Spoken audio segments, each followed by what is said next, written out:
بسم اللہ الرحمن الرحیم۔ ایک شہر میں ایک آدمی رہتا تھا۔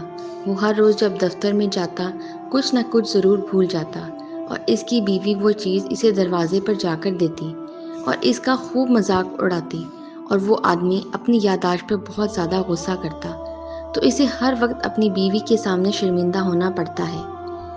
ایک روز جب شوہر اپنے آفس سے واپس لوٹا تو اس نے اپنی بیوی کو کہا کہ آج کے بعد تمہیں میرا مذاق اڑانے کا موقع نہیں ملے گا۔ اس کو پر اعتماد دیکھ کر اس کی بیوی نے کہا وہ کیسے؟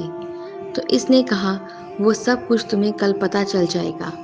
یہ سن کر اس کی بیوی ہنسنے لگی۔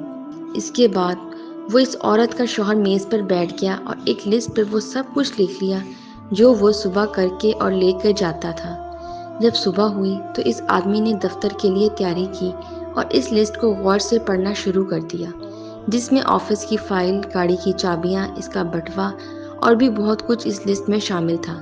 جب اس آدمی نے وہ سب کچھ لے لیا اور جب دروازے پر پہنچا تو اپنی بیوی کو کہا کہ آج میرا مذاق اڑانے کا تماشا ختم ہوا چاہتا ہے، کیونکہ آج میں نے وہ تمام چیزیں لے لی ہیں جو میری ضرورت کی ہوتی ہیں۔ تو اس کی بیوی نے کہا پھر آج تم کچھ بھول رہے ہو؟ تو اس کے شوہر نے کہا یہ ناممکن ہے۔ تو اس کی بیوی نے کہا آج سنڈے ہے اور میرے خیال میں آج آپ کا دفتر بند ہوگا۔ یہ سن کر اس کو بڑی شرمندگی ہوئی اور اس نے اپنی بیوی کے سامنے ہار مان لی۔